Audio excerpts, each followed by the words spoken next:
आप सभी भक्तों का बहुत बहुत स्वागत है आज इस श्रीमद् भागवतम के पहले स्कंद के दूसरे दिन के लेक्चर के अंदर।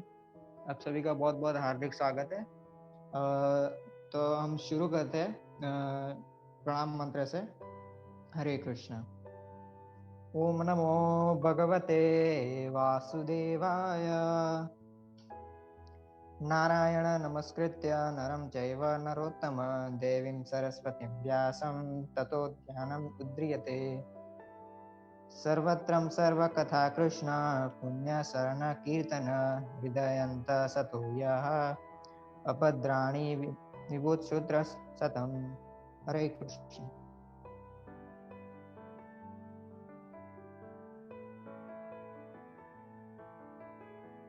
नास्त्रास्य अभ्यस्याद् नित्यं भगवत् सेवया भगवत् उत्तम श्लोक भक्तिर्भावति नास्तिकी। ओम अज्ञानतिमिरान्धस्य ज्ञानाञ्जनशलाकया चक्षुरुन्मिलितं येन तस्मै श्रीगुरुवे नमः। नमो विष्णुपादाय कृष्णप्रेष्ठाय भूतले श्रीमते भक्तिवेदान्त स्वामिनिति नामिने। नमस्ते सारस्वते देवे गौरवाणी प्रचारिणे निर्विशेष शून्यवादी पाश्चात्य देशतारिणे। जय श्री कृष्ण चैतन्य प्रभु नित्यानंद श्री अद्वैत गदाधर श्रीवासादि गौर भक्त वृंद। हरे कृष्ण कृष्ण कृष्ण हरे हरे हरे राम राम राम हरे हरे। मूकं करोति वाचालं पंगुं लंघयते गिरिं यत्कृपातहं वन्दे श्री गुरुदीनतारिणं श्री चैतन्येश्वरं। हरे कृष्ण। तो अब हम चर्चा करते हैं कि पिछले बार हमने रिकैप में क्या चर्चा की थी। तो पिछली बार हम लोगों ने श्रील सुखदेव गोस्वामी के बारे में पढ़ा था और श्रील प्रभुपाद के बारे में हमने सुना था कि श्रील प्रभुपाद ने कैसे अपना अपनी स्ट्रगल किया अपनी लाइफ के दौरान, और उन्होंने कितने दिव्य ग्रंथ श्रीमद् भागवतम की एकदम अच्छे से कमेंट्री दी और एकदम सिस्टमैटिक वे के अंदर पहले श्लोक का ट्रांसलेशन और परपोर्ट, ऐसे ही 18,000 श्लोक को उन्होंने बहुत ही अच्छे से कमेंट्री दिए। और फिर हमने पिछली बार चर्चा किया था कि श्रील सुखदेव गोस्वामी के बारे में कि श्रील सुखदेव गोस्वामी आखिर थे कौन, और उन्होंने कौन थे, उनका पास्ट क्या था, उनकी पास्ट लाइफ क्या थी, कौन थे, कहाँ से आए थे, और उन्होंने क्या क्या किया था, तो उसी के बारे में हमने पिछली बार चर्चा की थी। तो आज हम हमारा फर्स्ट कैंटो शुरू करेंगे। हरे कृष्णा।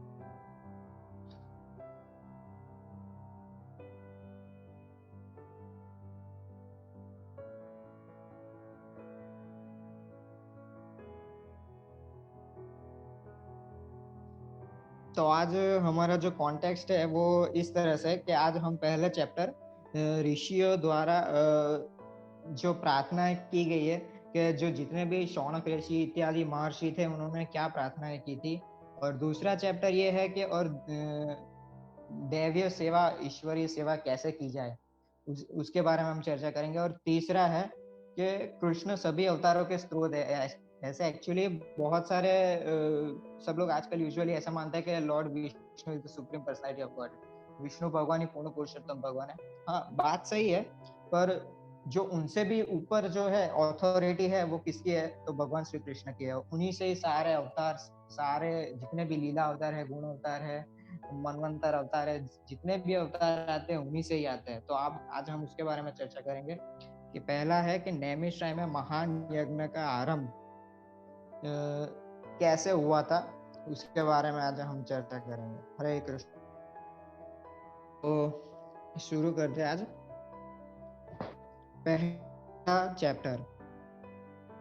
ये लगभग 5,000 वर्ष पुरानी बात है, जब भगवान श्री कृष्ण अपनी धरती पर इस जो लीला थी वो जब अपनी समेट के और अप्रकट हो गए थे, जब भगवान यहाँ पृथ्वी पर धरातल पर आए थे, तब कुछ समय के पश्चात जितने भी साधु संत थे उन लोगों ने बहुत तपस्या की, पर उनको जो तपस्या का जो फल मिलना चाहिए वो एक्चुअली सेटिस्फैक्शन जो उनको मिलनी चाहिए वो एक्चुअली नहीं मिल रही थी उनको। तो जितने भी शौनक ऋषि और इत्यादि महान ऋषि मुनि थे, तो उन लोगों ने एक विशाल यज्ञ करने का निश्चय किया और उन वो जितने भी ऋषि मुनि इत्यादि जो थे, आचार्य गण, महर्षि गण, ऋषिगण, वो सभी एक जगह पे आके इकट्ठा हुए। तो जगह का नाम था नैमिषारण्य। वो एकदम पवित्र स्थल था।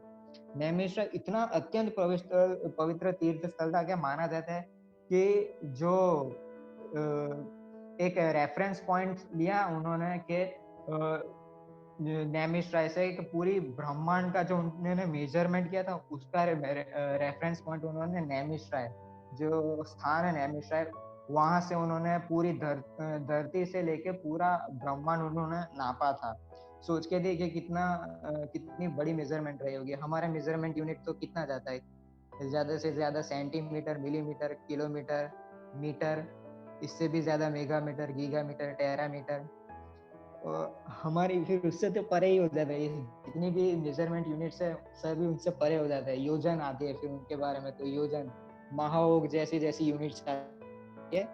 तो उन्होंने पूरे ब्रह्मांड को, पूरे संपूर्ण ब्रह्मांड को नापा था वहां से, नैमिषारण्य से। तो जितने भी साधु संत थे, इन उन सब लोगों को इन भावी जो कलयुग है, जो इतना अंधकार वाला जो कलयुग है, उनको उन सबको ये पता चल चुका था कि यहाँ पे जितने भी मनुष्य जन्म लेने वाले वो बहुत ही अत्यंत ही चिंताजनक विषय था, क्योंकि इस कलयुग के अंदर सभी लोग की आयु बहुत ही छोटी होगी, और उन लोगों इतने ईर्ष्यालु होंगे, और जितने भी अवगुण है इत्यादि, काम, क्रोध, लोभ, मोह, मद, मत्सर्य, सारे अवगुण रहेंगे। झगड़ालु भी होंगे, आलसी भी होंगे, इत्यादि सारे गुण उन्होंने उनके अंदर पाए जाएंगे कलयुग के अंदर। तो जितने भी शौनक ऋषि इत्यादि साधुगण थे, वो इतने चिंतित थे कलयुग के लोगों को लेके कि उनको पता नहीं था कि क्या किया जाए। वैसे सारे शास्त्रों के अंदर लिखा गया है कि कलयुग में एक ही प्रोसेस है मनुष्य को प्यूरिफाई करने की, सेटिस्फेक्शन की, वो है नाम संकीर्तन यज्ञ। जो जहाँ पे भगवान हरि के नामों का पवित्र उच्चारण हो, उनकी ग्लोरिफिकेशन होती जाए, उनके गुणगान गाए जाए, उनके अलग अलग नामों का जाप किया जाए, उनके अलग अलग नामों का कीर्तन किया जाए, वही एक कलयुग के अंदर एक प्रोसेस है। तो वही प्रोसेस को फॉलो करनी थी। पर एक्चुअली जो मेन धर्म के प्रिंसिपल्स है, वो कैसे समझे, उसके बारे में जितने भी साधु संत एवं गण थे, जो शौनक ऋषि इत्यादि सबसे, तो वो एक जगह पे इकट्ठा हुए थे। तो एक दिन उन्होंने सुबह सुबह, साधु संत बहुत ही सुबह जल्दी उठ जाते हो, उन्होंने जितने भी साधु संत थे सब जल्दी उठ चुके थे, और उन्होंने अपनी मॉर्निंग ड्यूटीज पूरी की थी। यज्ञ सारे खत्म कर दिए थे सुबह सुबह ही, जितने भी यज्ञ करने थे तो वो सब उन्होंने सुबह सुबह खत्म कर चुके थे। फिर जितने भी साधु संत थे, उन्होंने शौनक ऋषि इत्यादि, उन्होंने श्रीला सूत गोस्वामी को एक सम्मान पूर्वक एक व्यासासन पर बिठाया। इतना जबरदस्त व्यासासन था, आप फोटोज में देख सकते हो कि एक व्यासासन पे उनको बिठाया बहुत ही सम्मान पूर्वक। और सारे ऋषियों ने प्रश्न पूछा कि हे सूत गोस्वामी, एक आदर्श और तथा आज्ञाकारी शिष्य होने के कारण आप अपने गुरुदेव से संपूर्ण ज्ञान तथा इनकी कृपया प्राप्त की है। तो सब जानते थे कि शौनक ऋषि सूत गोस्वामी है, उनके जो गुरुदेव है वो है श्रीला सुखदेव गोस्वामी। और श्रीला सुखदेव गोस्वामी के गुरु कौन है? श्रीला वेद व्यास। और श्रीला वेद व्यास के गुरुजन कौन है?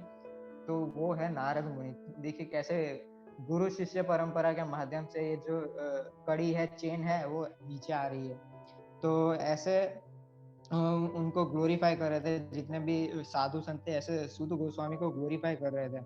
और उन सारे साधु संतों ने 6 प्रश्न पूछे कि जितने भी कलयुग में आने वाले जो मनुष्य है, उनके उद्धार के लिए उन्होंने 6 प्रश्न पूछे। अब सबसे पहले 6 प्रश्न जानने से पहले हमें उनसे जानना चाहिए कि उनकी क्वालिफिकेशंस क्या है। सूत गोस्वामी, तो Suta Goswami he is free of vice. वो जितने भी बुरी आदत है, बुरी संगति है, और जितने भी तमोगुण, रजोगुण इत्यादि जितने भी अवगुण है, उन सब से वो सूत गोस्वामी एकदम मुक्त है। और वो शास्त्रों और पुराणों और हिस्ट्री, उन सारे शास्त्रों और उन सबसे वो डिटेल में वाकिफ है कि कौन सा शास्त्र एकदम एसेंस है, सभी का एसेंस है। जैसे बोलते हैं ना, वेदों का एसेंस क्या है? भगवत गीता। तो जितने भी शास्त्र है, उन शास्त्रों का एसेंस क्या है? शास्त्रों, वेदों, पुराणों, उपनिषदों, उपशास्त्र, उपपुराण, जितने भी पुराण से उन सब का एसेंस क्या है वो उनको पता था। इसीलिए उनकी एक ऐसी क्वालिफिकेशन थी, ऐसे आचार्य के जैसे।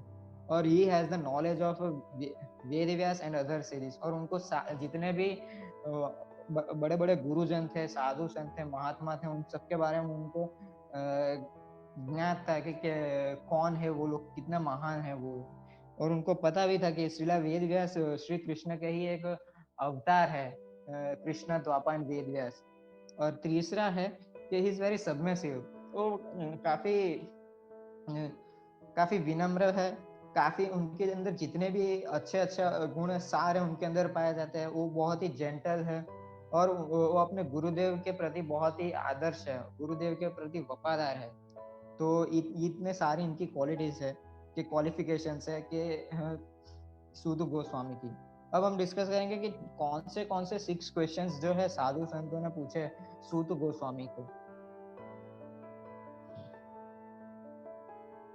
अब पहला प्रश्न है, what is the absolute and ultimate good for the people in in general. सबसे पहले ये प्रश्न पूछा उन्होंने कि वो जानना चाहते थे कि हे सूत गोस्वामी, कृपया हमें बताइए कि आपके अनुसार किया कार्य जन सामान्य पर कल्याणकारी कैसे हो सकता है।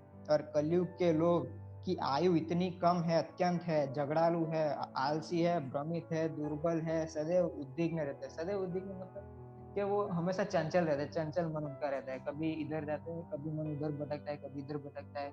बंदर के जैसे, बंदर का बच्चा कैसे भटकता रहता है इधर से उधर, कूद से एक पेड़ से दूसरे पे, उसी तरह से मनुष्य के इस कलयुग में मनुष्य का मन ऐसा है, चंचल। कभी कुछ और सोचता है, कभी कुछ और करता है, पता ही नहीं होता उसको कि क्या करना चाहता है वो।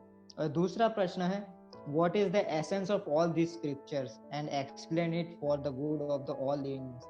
कि जितने सारे स्क्रिप्चर्स है, अभी जितने बहुत सारे स्क्रिप्चर्स है, आप देखोगे तो 18 पुराण है, सबको 6 में डिवाइड कर दिया है। 6 सात्विक पुराण, 6 राजसिक पुराण और 6 तामसिक पुराण। तो अभी तामसिक पुराण के अंदर शिव पुराण आता है, तो कुछ शिव डिवोटीज ऐसा बोलते हैं कि Shiva is the supreme personality of God. और राजसिक पुराण के अंदर ब्रह्म पुराण आता है, उसमें बोलते हैं कि Brahma ji supreme personality of godhead है। और सात्विक पुराण में विष्णु भगवान का आता है और बोलते हैं कि Vishnu is the supreme personality of godhead. और इन सभी के ऊपर एक और पुराण आता है जो सबसे वास्तविकता में सबसे दिव्य पुराण है, और वो पुराण है श्रीमद् भागवत पुराण, जो सिमिलर है विष्णु पुराण से, पर टोटल डिफरेंट है भागवत पुराण। उसमें पहले चर्चा की गई है कि सबसे सृष्टि के सबसे आरंभ से लेके अभी तक जितनी भी घटनाएं घटी है, उन सबका वर्णन श्रीमद् भागवतम में किया गया है। तो उन सब में जितने भी स्क्रिप्चर्स हैं, उन सब का एसेंस क्या है उसके बारे में उन्होंने क्वेश्चंस पूछा है। और तीसरा क्वेश्चन है, for what purpose lord appear in the womb of Devaki as the son of Vasudev. कि भगवान का देवकी माता के गर्भ में प्रकट होना क्या कारण है, वो किस कारण से प्रकट होते हैं भगवान श्री कृष्ण। क्योंकि अभी इतने सारे अवतार आए भगवान के, राम अवतार, परशुराम अवतार, नरसिंह अवतार, वामन अवतार, ये सब जितने भी अवतार आए थे सब आए, सब चले गए, पर भगवान श्री कृष्ण का आना इस धरती पे सबसे दिव्य माना जाता है। इतनी ऑस्पिशियस है भगवान श्री कृष्ण का इस धरती पर आना, और वो भी ब्रह्मा जी के सिर्फ एक ही दिन में आते हैं भगवान, बाकी के दिनों में नहीं आते। तो ये बहुत ही दिव्य वास्तविकता में कि भगवान का अपीयर होना क्या कारण है उनका। और चौथा क्वेश्चन है, describe about the lord who perform adventure in his various incarnations. भगवान ने अभी तक जितने भी अवतार लिए हैं, उनके जितने भी, चाहे वो शाक्तावेश अवतार हो, लीला अवतार हो, गुण अवतार हो, युग अवतार हो, मनवंतर अवतार हो, जितने भी अवतार आए हैं उन सबका पर्पस क्या था, और वो उन्होंने क्या क्या लीलाएं की है, उनके बारे में वर्णन कीजिए। तो ये चौथा प्रश्न है इसी के बारे में। अभी और पांचवा प्रश्न उन्होंने ये कहा है कि narrate the transcendental past time of lord's multiple incarnations. तो जितने, और पांचवा प्रश्न ये है कि जितने भी भगवान के अवतार हुए, जितने भी भगवान के इनकारनेशन हैं, उन सबके बारे में उनका जो दिव्य लीला है उन्होंने किया, उनके बारे में हमें बताइए। ये प्रश्न पूछे सूत गोस्वामी। तो ये जितने भी प्रश्न पूछे जा रहे हैं, ये सब सूत गोस्वामी को पूछे जा रहे हैं। और छठा प्रश्न है, whom the religious principle have taken the shelter after Lord departure. अभी भगवान तो अब प्रकट हो चुके हैं। जब तक भगवान प्रकट इस धराधरती पर थे, तब तक तो ये जितने भी पापी और जितने भी साक्षात धर्म का जो रूप था वो भगवान से ही आता था, भगवान के श्री चरणों से ही आता था। जब तक ये धरती पर जब भगवान थे, तब तक ये पूरा ब्रह्मांड इतना पावन था, पृथ्वी इतनी पावन थी, पृथ्वी अपने आप को इतना हल्का महसूस कर रही थी। जब भगवान संहार करते थे जितने भी दुष्ट राक्षस होते इत्यादि इन सबका, तो इतनी पावन भूमि थी। जब भगवान चले गए, तब धर्म के चारों पैर कट चुके थे। धर्म का रूप है गाय की तरह। गाय जो होती है ना, 4 पैरों पे खड़ी रहती है। तो सतयुग में जब धर्म की हानि होती है तो एक पैर कट जाता है। त्रेता में धर्म की हानि होती है तो दूसरा पैर भी कट जाता है। तीसरा पैर भी द्वापर में कट गया। चौथा जो सत्य धर्म की जो बात है, चौथा पैर है जो धर्म का पैर है, सत्यता का पैर है, वो भी अभी धीरे कट ही रहा है, क्योंकि इस कलयुग के अंदर अभी कोई काम नहीं ले रहा है, सब झूठ बोल रहे हैं, लोग अधर्मी हो चुके हैं सब लोग। तो अभी जो रिलीजियस प्रिंसिपल है वो अभी किसका आश्रय लेंगे, उसके बारे में यहाँ पे चर्चा की गई। तो अब हम आगे चर्चा करते हैं कि अभी जब भगवान श्री कृष्ण अपनी लीलाओं को समेट कर अपने धाम वापस चले गए, तो उनकी अनुपस्थिति में सच्चा धर्म कहाँ मिलेगा? ये क्वेश्चंस जो है वो पूछ रहे हैं सूत गोस्वामी को, और वो जानना चाहते हैं कि क्योंकि श्रवण कीर्तन ही लाभकारी है। भगवान का नाम जो लेते हैं, चाहे अनजाने में लिया हो या फिर जानते हुए लिया हो, कि भगवान का नाम लिया उन्होंने, तो वो तो भी मनुष्य को जन्म मृत्यु के चक्कर से मुक्त कर देता है, ऐसा नाम होता है। जैसे एक एग्जांपल दूं कि सांकीर्तनाभास का मतलब होता है कि जैसे एक रेलवे स्टेशन है, उसका नाम है गोविंदपुरा। आपको पता नहीं है कि नाम क्या है गोविंदपुरा, इंडिकेट कहाँ किया है गोविंद, नाम क्या है गोविंद। आपने जाने अनजाने में किसका नाम ले लिया? भगवान का नाम ले लिया। तो उसी तरह से भगवान का नाम लेते ही मनुष्य के इतने कई जन्मों के पाप होते हैं वो कट जाते हैं, सबसे पहली बात। तो फिर सोच के देखिए, कोई व्यक्ति जो अपने जाने अनजाने में भी भगवान का नाम ले ले, नाम संकीर्तन में भाग ले ले, तो उसके कर्मों की जो जटिल गांठें है वो कैसे कट जाती होगी। और ये सिर्फ साधु संत भी नहीं कर रहे हैं, ये जितने भी महान महान वैष्णव है, साधु संत आचार्य है, जैसे कि सबसे महान साधु नारद मुनि, जो हमेशा उनके नामों का कीर्तन करते रहते हैं, भगवान का गुणगान करते रहते हैं, अपनी वीणा बजाते रहते हैं, कीर्तन करते रहते हैं, इधर उधर भ्रमण करते रहते हैं पूरे ब्रह्मांड में। तो सोच के देखिए, उनके खाली दर्शन करने मात्र से मनुष्य के अंदर जो पाप करने की प्रवृत्ति होती है वो खत्म हो जाती है, पाप कर्म कट जाते हैं, पाप करने की इच्छाएं कट जाती है। तो सोच के देखिए कि वो डिवोटीज एसोसिएशन कितना पावरफुल है। एक मनुष्य को खाली देखते ही प्योर कर देता है। हालांकि गंगा जी में तो डुबकी मारने के बाद मनुष्य प्योर होता है, तब भी डुबकी मारने के बाद जब बाहर निकलता है, तब भी वो तो पाप तो करता ही है, क्योंकि पाप करने की जो प्रवृत्ति है हृदय में वो तो चालू रहती है ना। तो उसी तरह से सबसे ज्यादा है कि डिवोटी एसोसिएशन हमें करना चाहिए। ये डिवोटी एसोसिएशन करने से जितने भी बुरी आदत होती है, जितने भी हमारे बुरे कर्म होते हैं, वो ऑटोमेटिक कट जाते हैं। जैसे मुझे पता ही होगा, आप जितने भी यहाँ पे डिवोटीज आए हैं, आई होप आपके एक्सपीरियंस रहा होगा, जब भी आपके पास आप डीओटी एसोसिएशन में होंगे, तो आपको ना बुरी ख्याल आए होंगे दिमाग में, आपकी कितनी बुरी आदतें होगी वो भी छूट गई होगी डीओटी एसोसिएशन के कारण। तो ये होता है एक डिवोटी का संग करने का पावर। तो अब है चैप्टर 2 के बारे में हम चर्चा करेंगे कि देवत्व और ईश्वरीय सेवा, कि भगवान की कैसे डिवोशनल सर्विस की जाए। तो उसके बारे में हम चर्चा करते हैं कि सबसे पहले है कि क्वेश्चंस, जितने भी क्वेश्चंस उन्होंने पूछे, तब सूत गोस्वामी ने उनको बहुत ही अच्छे से रिप्लाई दिया कि what is the absolute and ultimate goal for the people in the general to develop the love for the God through bhakti. तो जितने भी मनुष्य का अल्टीमेट जो गोल है, मनुष्य का जो अल्टीमेट साक्षात्कार जो करना है, वो है भगवान की प्रेममय सेवा। जैसे कि सतयुग के अंदर युग अवतार में देखने जाए तो सतयुग के अंदर हंस अवतार आए थे, कि हर एक युग में एक प्रोसेस होती है कि सेल्फ रियलाइजेशन की। तो सतयुग के अंदर हंस अवतार आए थे, भगवान व्हाइट कलर के फॉर्म में, और दूसरे त्रेता युग में आए थे रेड कलर में भगवान अपीयर हुए थे यज्ञ के रूप में, सैक्रिफाइस के रूप में। और जब द्वापर युग आए तो ब्लैकिश कलर में भगवान अपीयर हुए, जैसे स्वयं रूप, जो भगवान का स्वयं रूप है श्री कृष्ण का, वैसे अपीयर हुए थे। डीटी वर्शिप करते थे, तब उनकी विग्रह की सेवा करते थे, उनके विग्रह की पूजा अर्चना करते थे। और जब कलयुग आया तो भगवान प्रकट होते हैं गोल्डन फॉर्म में। कौन सा है गोल्डन फॉर्म भगवान का? आई थिंक सो आप सबको पता होगा, श्री चैतन्य महाप्रभु, नाम संकीर्तन के रूप में। तो ये कलयुग का प्रोसेस है नाम संकीर्तन, कि भगवान की डिवोशनल सर्विस करनी है। और इन चारों युगों में अल्टीमेट गोल तो एक ही है, कि to produce a love for the God through bhakti. यही एक प्रोसेस है। और दूसरा क्वेश्चन का आंसर उन्होंने दिया था वो कुछ इस तरह से, what is the essence of all these scriptures and explain it for the good of all living being। तो सबसे जितने भी एसेंस है, चाहे वो पुराण हो, उपनिषद हो, वेदा हो, वेदा के अंदर तो बहुत ही मतलब रेयरली गया, क्योंकि वेदास के अंदर जितने भी कर्म कांडियों के बारे में बहुत कुछ ज्यादा लिखा है। ये सेक्रीफाइस करोगे तो आपको ये पदवी प्राप्त होगी, ये सेक्रीफाइस करोगे तो आपको ये पोजीशन प्राप्त होगी। तो जितने भी वेद है, उपनिषद है, पुराण है, शास्त्र है, नीति शास्त्र है, सभी स्क्रिप्चर्स में एक कंक्लूजन है कि डिवोशनल सर्विस करनी चाहिए, भगवान की प्रेममय सेवा करनी चाहिए। ओके। और थर्ड है, for what purpose the lord appeared in the womb of a Devaki as the son of a Vasudev.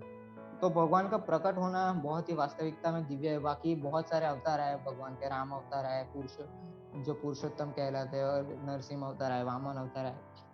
पर जितने भी अवतार आए उन सबसे ये सबसे खास अवतार क्यों है भगवान श्री कृष्ण का, ये उनका खुद का प्रकट होना, कि पृथ्वी का सबसे पहला तो भार जो हल्का करने के लिए, परित्राणाय साधूनां विनाशाय च दुष्कृताम्, अपने भक्तों की रक्षा करने के लिए, उनको दर्शन देने के लिए, और जितने भी शत्रु है, जितने भी जो कल्प्रिट लोग से जो उन भगवान के डिवोटीज को उनकी पूजा अर्चना करने नहीं देते, वो उन सबको मारने के लिए, परित्राणाय साधूनां विनाशाय च दुष्टों को संहार करने के लिए भगवान आते हैं। और हम जैसे जो जीव होते हैं, बद्ध जीव जो है, इस त्रिगुणात्मक सृष्टि से बंधे हुए, उन सबको वहां से रिकेम करने के लिए आते हैं, कि चलो कब तक यहाँ पे पड़े रहोगे इस भौतिक संसार में, ये सत्व रजो तमो, इन तीनों गुणों में तुम घूमते रहोगे। इससे अच्छा तुम मेरी सर्विस करो, मुझे सरेंडर हो जाओ, एक बार मुझे सरेंडर हो जाओ, बाकी सब मैं देख लूंगा। भगवान ने जैसे भगवद गीता में लास्ट श्लोक में कहा था, सर्वधर्माण परित्यज्य मामेकं शरणं व्रज अहं त्वं सर्व पापेभ्यो मोक्षयिष्यामि मा शुचः। उन्होंने ये श्लोक कहा था कि surrender unto me, don't worry about all this things. So जितने भी धर्मों हैं उन सबको त्याग करके तुम मेरे सरेंडर आ जाओ। तो इसके बारे में उन्होंने कहा है। फोर्थ क्वेश्चन में हम चलते हैं कि describe about the lord who perform the adventure in his various incarnation.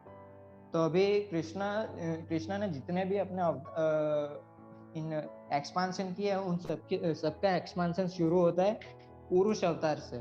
पुरुष अवतार में बहुत सारे अवतार आते हैं, जैसे महाविष्णु आते हैं, गर्भोदक सागर आता है, गर्भोदक विष्णु आते हैं, क्षीरदक्ष विष्णु आते हैं, गुण अवतार आते हैं, लीला अवतार आते हैं, युग अवतार आते हैं, शाक्तावेश अवतार आते हैं। इतने जितने भी वेरियस इनकार्नेशन है उनके बारे में हम आगे के स्लाइड्स में चर्चा करेंगे। ठीक है, ओके। और फिफ्थ क्वेश्चन जो है, narrate the transcendental past times of the Lord multiple incarnation. ये भी हम आगे की स्लाइड में उसके बारे में हम चर्चा करेंगे शॉर्ट में, ठीक है, ओके।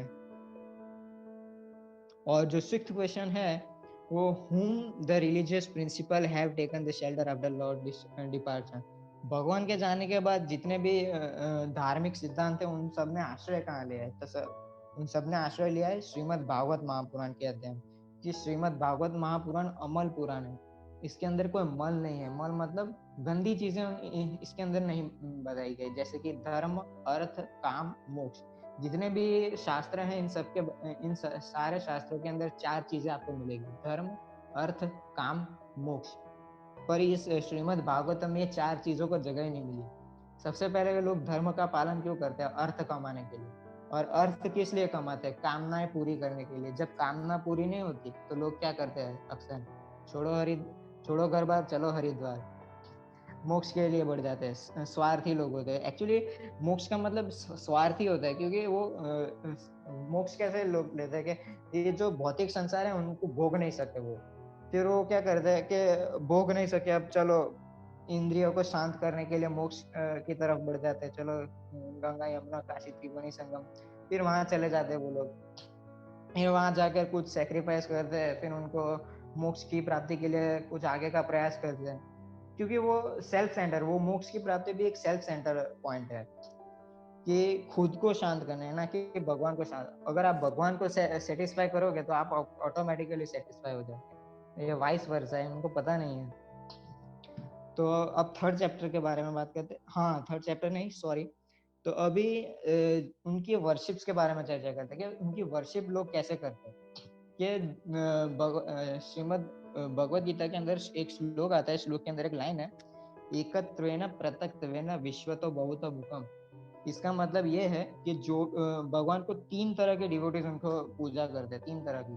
पहली पूजा कौन करता है? जो भगवान का सच्चिदानंद स्वरूप है उनके ऊपर पूजा करता है। ये जो थर्ड फोटो है, जो राधा कृष्ण है, जो उनका विग्रह बनाते हैं, उनकी पूजा सेवा करते हैं, डिवोशनल सर्विस करते हैं, वो बोलते हैं जो वो फर्स्ट टाइप की सर्विस होती है, फर्स्ट क्लास सर्विस जिसको बोलते हैं। और दूसरे दूसरे लोग कैसे पूजा करते हैं कि सभी लोगों में वो है ना, सभी जीव चाहे चर हो या अचर हो, उन सबके अंदर परमात्मा स्वरूप को देखते हैं, ऐसे कोई पूजा करता है। और कोई जो तीसरे टाइप के जो डिवोटीज होते हैं वो कैसे पूजा करते हैं? निराकार ब्रह्म के रूप के। भगवान का कोई आकार नहीं है, वो निराकार है, वो सदैव इस ब्रह्मांड के बाहर ही होता है, उन निराकार ब्रह्म में से ही सब कुछ आया है। ब्रह्मन जो भगवान के शरीर में जो तेज निकल रहा है उन्हीं को ही वो ब्रह्मन मान लेते हैं, पर भगवान को वो देखते नहीं है। तो ये 3 तरह के लोग होते हैं जो भगवान की पूजा करते हैं। और अब आते हैं चैप्टर 3 के अंदर। चैप्टर 3 बहुत ही इंटरेस्टिंग है, आपको जानने में बहुत ही मजा आएगा। कृष्ण सभी अवतारों के स्रोत है, कैसे? तो अब हम देखते हैं। हाँ, तो ये आप चार्ट देख रहे हैं। सबसे पहले आते हैं श्री कृष्ण, जो स्वयं प्रकाश है, स्वयं रूप है।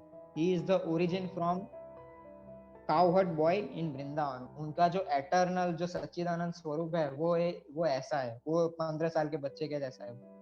और जब भगवान श्री कृष्ण 2 तरीके से अपना एक्सपांशन करते हैं। पहला एक्सपांशन होता है द्वारिका के अंदर, जो 16,108 रानियों के साथ जो करते हैं, अपना एक्सपांशन करते हैं एज अ हस्बैंड के रूप में, वैसा एक्सपांड करते हैं। और दूसरा एक्सपेंशन कैसा होता है? 10,000 बिलियन गोपीज के साथ जब वो रासलीला परफॉर्म करते हैं तो सभी के साथ 10,000 बिलियन में अपना एक्सपांशन करते हैं। और दूसरा एक्सपांशन होता है बलराम के रूप में, जो बोलते हैं वैभव प्रकाश। फिर उसके बाद जितने भी एक्सपांशन आते हैं ना, वो सारे एक्सपांशन बलराम जी कर दें। अब कृष्ण कोई एक्सपांशन नहीं करेंगे। अब जितने भी एक्सपांशन होंगे वो सब बलराम थ्रू ही होंगे। तो पहला एक्सपेंशन आता है बलराम के बाद, वो एक्सपेंशन होता है चतुर्व्यूह, जिसको बोलते हैं चतुर्व्यूह बोलते हैं। तो चतुर्व्यूह के अंदर जो एक्सपेंशन होता है वो एक्सपेंशन कुछ इस तरह से होता है कि अनिरुद्ध आते हैं, फिर अनिरुद्ध, वासुदेव, संकर्षण, अनिरुद्ध, और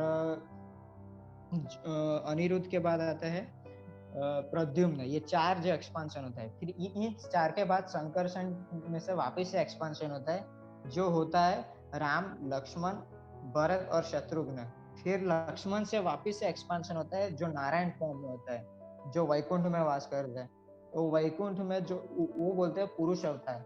जब नारायण वैकुंठ में से अपना एक्सपांशन करते हैं महाविष्णु में, जो महाविष्णु के बॉडी के अंदर इतने छोटे छोटे पोरस है, जब वो ब्रीथ करते हैं ना, ब्रीथ आउट करते हैं ना, तो उनके बॉडी में से अनकाउंटेबल, इननंबरेबल यूनिवर्स निकलते हैं, इननंबरेबल यूनिवर्स।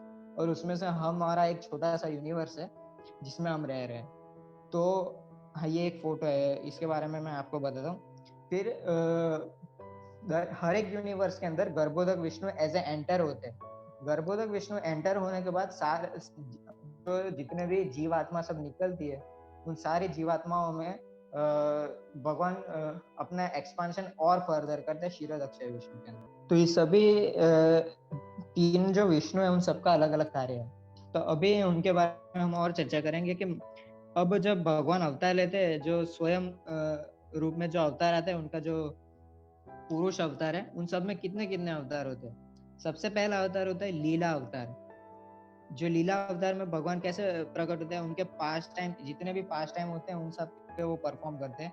जैसे कि मत्स्य अवतार हो गया, कूर्म अवतार हो गया, रामचंद्र, नरसिम्हा, वामन अवतार, वराह अवतार, ये सब लीला अवतार है भगवान। और दूसरा जो अवतार आता है वो होता है पुरुष अवतार।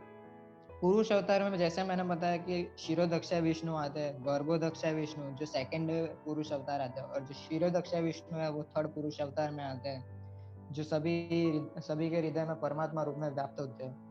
और जो तीसरा अवतार होता है वो गुण अवतार होता है। गुण अवतार में होता है ब्रह्मा विष्णु महेश के रूप में अपना एक्सपांशन करते हैं। अभी ब्रह्मा जो रिप्रेजेंट करते हैं वो रजस को रिप्रेजेंट करते हैं, क्योंकि कुछ क्रिएशन करनी हो, कुछ नया कुछ क्रिएट करना हो, तो उसके लिए एक डिजायर चाहिए। तो वो डिजायर करने के लिए, डिजायर कब आती है, जब हमारे मन में रजस राजसिक मोड ऑफ पैशन हो, तब आते हैं।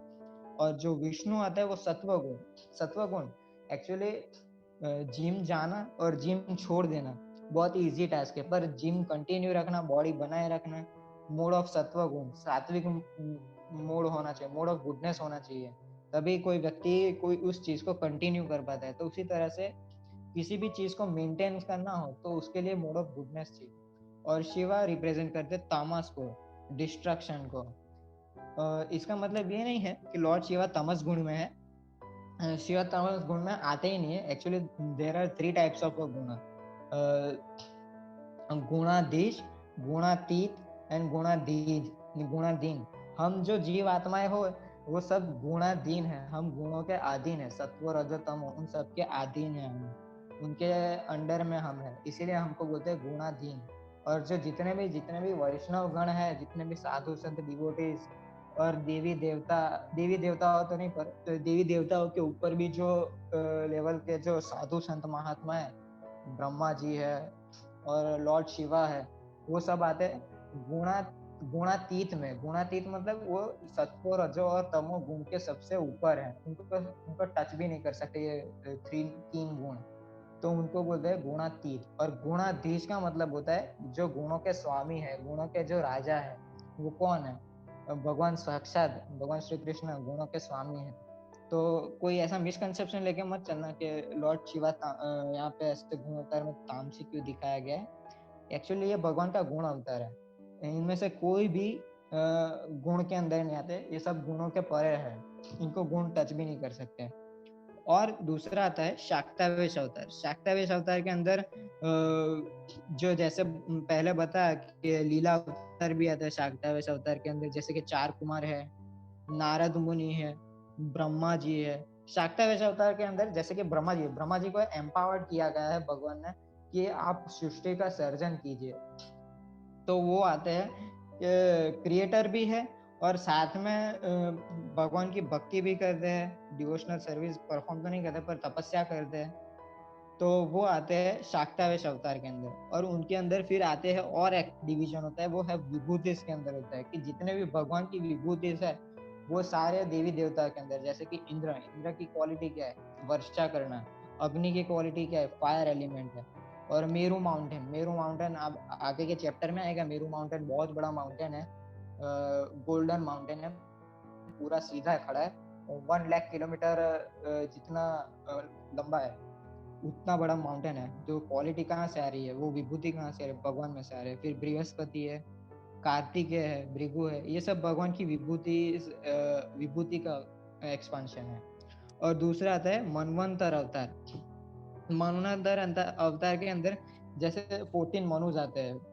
हर एक मतलब चतुर्युग खत्म होता है, चतुर्युग खत्म होने के बाद दूसरा मनवंतर शुरू होता है। हर एक चतुर्युग खत्म होने के बाद नया मनवंतर शुरू होता है। जैसे 14 मनवंतर और 15 संध्या, ऐसे पूरा डिवीजन आता है। वो आगे के चैप्टर में हम डिस्कस करेंगे उसके बारे में। फिर आता है युग अवतार। युग अवतार मतलब भगवान हर एक युग में कैसे प्रकट होता है। जैसे कि सतयुग आता है तो सतयुग में वो वाइट वाइट वो उनका जो फॉर्मेशन होता है, उनके बॉडी उनका जो कलर होता है वो वाइट होता है। हंस अवतार, जैसे कि देखा है कि हंस अवतार जो जितने भी युग आते हैं उनका स्पिरिचुअल रियलाइजेशन का क्या प्रोसेस होगा उनको बताने के लिए युग अवतार आते हैं। जो पहला अवतार होता है वो हंस अवतार होता है, त्रेता युग में रेड कलर में, तो सैक्रिफाइस को रिप्रेजेंट करते हैं। और द्वापर युग में ब्लैकिश कलर में जो स्वयं श्री कृष्ण आते हैं। और कलयुग में येलो कलर जो गोल्डन को रिप्रेजेंट करता है, तो वो आते हैं लॉर्ड चैतन्य, जो युग अवतार है वास्तविक नाम। तो अभी इसके बारे में हमने चर्चा की। तो सबसे पहले की बात कि जो ब्रह्मा जी हो वो शाक्तावेश अवतार में भी आते हैं, क्योंकि ब्रह्मा जी की डेथ भी होती है। भगवान ने जो पावर एम्पावर्ड की है ब्रह्मा जी को, पर इसका मतलब ये नहीं कि ब्रह्मा जी अमर है। ब्रह्मा जी की भी डेथ होती है। अभी गर्भोदक्षाय विष्णु और महाविष्णु का क्या कार्य है वो उसके बारे में हम चर्चा करते थोड़ी सी। तो सबसे पहला कि जब भगवान ब्रह्मा जी होते हैं, ब्रह्मा जी का जो क्रिएशन करने के बाद जो आता है सतयुग, त्रेता युग, द्वापर युग और कलयुग, जब ये चार व्यू चतुर्व्यू जब खत्म हो जाते हैं और जब जब डिस्ट्रक्शन का टाइम होता है, तो हम जो जीव आत्माएं होती है वो गर्भोदक सागर के अंदर चली जाती है। जो 14 प्लेनेटरी सिस्टम से 14 प्लेनेटरी सिस्टम में से ब्रह्मलोक जो सत्यलोक है, जिसको सत्यलोक से जाना जाता है, सत्यलोक, जनलोक, तपलोक, महरलोक, ये चार ही लोग ऊपर रहते हैं।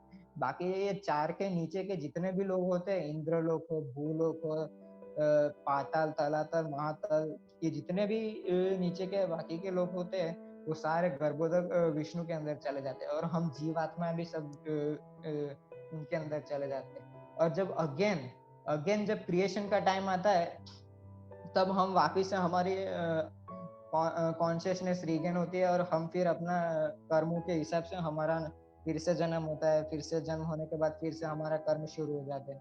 फिर जो फाइनल डिस्ट्रक्शन होता है, फाइनल डिस्ट्रक्शन का मतलब क्या होता है कि जब अब ब्रह्मा जी ने भी अपना लाइफ स्पान कंप्लीट कर दिया है, अब उनकी भी डेथ होने वाली है। तो उनकी डेथ होने के बाद हम जितने भी हम जीव आत्मा है, पूरी क्रिएशन, पूरा ब्रह्मांड कहाँ चला जाता है? महाविष्णु के अंदर। और महाविष्णु कहाँ चले जाते हैं? वैकुंठ धाम में, नारायण के अंदर। तो हम होते तो है एक्चुअली वैकुंठ में, पर अनकॉन्शियसली होते हैं, क्योंकि हम अपने कर्मों के आधार पे हम बंधे हुए हैं। इसीलिए हम वैकुंठ को देख नहीं सकते, ना वैकुंठ को एंजॉय कर सकते हैं, ना वैकुंठ में कहीं पे जा सकते हैं, क्योंकि हम अनकॉन्शियसली होते हैं, हमें पता भी नहीं होता, पर हम होते हैं वैकुंठ में। फिर अगेन जब क्रिएशन होती है, फिर महाविष्णु आते हैं, फिर वो ब्रीद आउट करते हैं और फिर मल्टीपल यूनिवर्स निकलते हैं। सभी यूनिवर्स में गर्भोदक विष्णु जाते हैं। फिर गर्भोदक विष्णु में से ब्रह्मा जी का जन्म होता है। फिर ब्रह्मा जी के जन्म के बाद सारे जीव प्रकट होते हैं। ये देख सकते हैं आप, ये देखिए, ये जो श्री कृष्ण है और ये नीचे विष्णु भगवान है, और जिनके अंदर से बहुत सारे यूनिवर्स निकल रहे हैं, वो महाविष्णु कहे जाते हैं। वो महाविष्णु है। एक्चुअली जो हमारा यूनिवर्स है वो सबसे छोटा यूनिवर्स है। वो कैसे मैं कह सकता हूँ? क्योंकि ब्रह्मा जी ने खुद कहा है, और कृष्ण लीला में भी आगे आता है कि जितने ब्रह्मा जी के सर होते हैं उतना छोटा ब्रह्मांड होता है। तो जैसे कि फॉर एग्जांपल हमारे यहाँ 4 हेडेड ब्रह्मा जी, तो हमारा उस साइज के हिसाब से छोटा सा ब्रह्मांड। और बाकी ब्रह्मांडों में 10,000 सिर वाले ब्रह्मा जी है, तो उनके हिसाब से बहुत बड़े बड़े ब्रह्मांड होते हैं। तो उसी तरह से क्रिएशन होता है। और ये है महाविष्णु। ये जो महाविष्णु के नीचे जो विष्णु भगवान है, जो जहाँ पे लक्ष्मी माता उनके पैर दबा रही है, और जब ब्रह्मा जी भी ऊपर है, वो है गर्भोदक्ष विष्णु। उनको गर्भोदक्ष विष्णु बोलते हैं। और ये जो साइड में जो विष्णु भगवान है वो है क्षीरोदक्ष विष्णु। सभी के हृदय में परमात्मा स्वरूप उनका जो एक्सपांशन होता है, उनको बोलते हैं क्षीरोदक्ष विष्णु। ये 3 प्रकार के विष्णु होते हैं। और इनसे भी, महाविष्णु से भी ऊपर एक इनकारनेशन आता है, जो प्रथम पुरुष अवतार जो बोलते हैं वो है नारायण, लॉर्ड नारायण। वो ये जितने भी अवतार आते हैं, महाविष्णु, गर्भोदक्ष विष्णु, क्षीरोदक्ष, ये उन्हीं से ही आ रहे हैं, नारायण से ही एक्सपांशन, ये नारायण, लॉर्ड नारायण के ही एक्सपांशन है। तो आज में हम बस इसके बारे में ही चर्चा की है। फिर अब हम नेक्स्ट संडे से 4th चैप्टर के बारे में चर्चा करेंगे कि कैसे नारद मुनि का सफर था, उन्होंने कैसे इंस्ट्रक्शन दी शिला वेद व्यास को के श्रीमद् भागवतम लिखने के लिए। और नारद मुनि ने भी अपनी स्टोरी बताई कि नारद मुनि पहले मैं था नहीं, गंधर्व था, गंधर्व से लेकर नारद मुनि की मेरी जर्नी कैसी रही, कैसे मैं नारद मुनि बना, उसके बारे में नारद मुनि अपनी स्टोरी बताएंगे। तो नेक्स्ट संडे हम इसके बारे में चर्चा करेंगे। किसी का कोई प्रश्न हो या फिर कोई कमेंट्स हो, आप बोल सकते हैं। हरे कृष्णा। और कैसा लगा लेक्चर, फीडबैक्स, एनी चेंजेस, कोई चेंजेस है कि एक्सप्लेनेशन के लिए कोई चेंजेस, तो आप वो भी बोल सकते हैं। कुछ समझ में ना आया हो, कोई क्वेश्चंस हो, कोई कमेंट्स हो, वो भी आप दे सकते हैं। हरे Krishna.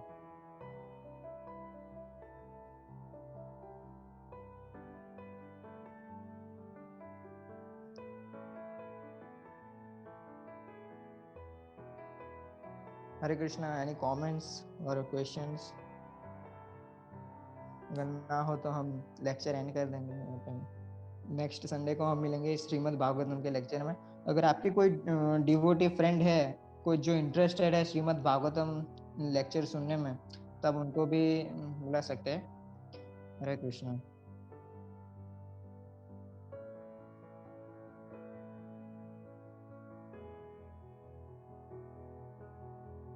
Okay, nice.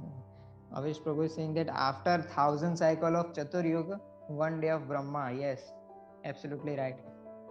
1 day of Brahma is equal to 40 billion 830 crore earthly year को बोला जाता है। जब 4 बिलियन 830 करोड़ पृथ्वी पे जब बीत जाते हैं, तब ब्रह्मा जी का सिर्फ एक दिन खत्म होता है। इतना बड़ा उनका दिन है, और उसमें सारे 14 मनवंतर आते हैं। और जब उनका दिन खत्म हो जाता है, तब संध्या आती है। संध्या 15 संध्या होती है उसमें, और उतनी ही लंबी रात होती है ब्रह्मा जी की। तब हम गर्भोदक विष्णु के अंदर होता है। Yes. Hare Krishna Vishnu. I think so. Devotees have no questions, so we'll end here. And I request you all devotees, please join tomorrow for Bhagavad Gita session. Okay. Hare Krishna. Shrimad Bhagavatam की जय। श्रील सुखदेव गोस्वामी की जय। श्रील सूद गोस्वामी की जय। जगत गुरु श्रील प्रभुपाद की जय। ताय गौर प्रेमानंदे। हरि हरि।